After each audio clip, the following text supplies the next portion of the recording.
देखिए भैया, हर इंसान की जिंदगी में केहू न केहू से प्यार होला। और सही एगो लड़का के एक जगह से प्यार भइल बवे, लड़की के ब्याह दूसरा जगह हो गइल बवे।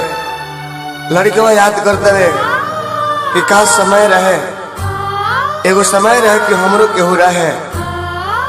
आज हमार केहू नहीं खे, लेकिन उनके याद के सहारे अपन जीवन बितावत तनी।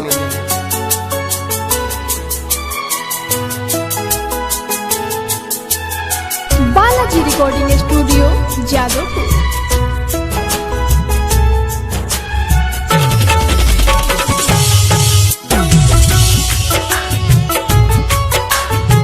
Music by Rajan Afsana, presented by Videshi Lal entertainment.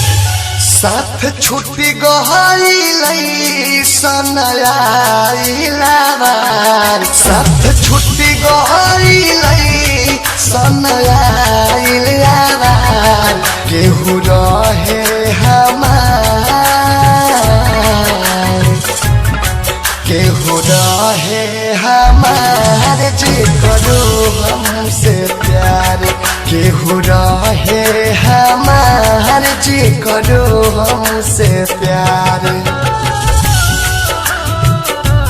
Presented by Videshi Lal entertainment.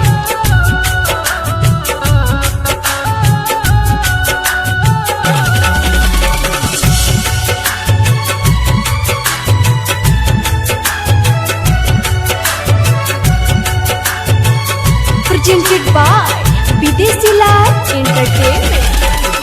मिले खातिर आवत रहली घर से नाता तोड़ के, कबहू न जात रहली हमारा के छोड़ के।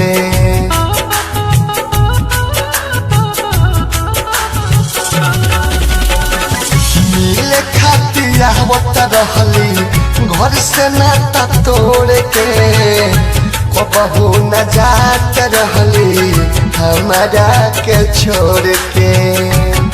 दुआ कहरीले सबका मिलो ईसने यार, दुआ कहरीले सबका मिलो ईसने यार, केहू रहे हमार, केहू रहे हमार जे करो हमसे प्यार, केहू रहे हमार जे करो हमसे प्यार। Presented by Videshi Lal entertainment.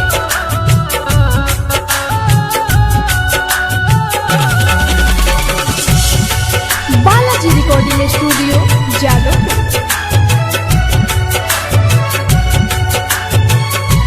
Presented by Videshi Lal entertainment.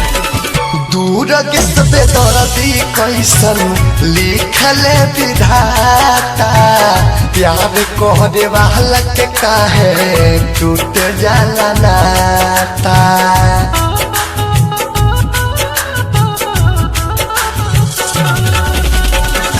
दूर किसबे दर्दी कैसन लिखले विधाता, प्यार कहरे वाला के काहे टूट जाला नाता। विदेशिया जिंदगी में रही यादगार, विदेशिया जिंदगी में रही यादगार, केहू रहे हमार, केहू रहे हमार जे करो हमसे प्यार, केहू रहे हमार जे करो हमसे प्यार। Balaji recording studio Jadavpur. देखिए भैया, हर इंसान की जिंदगी में केहू न केहू से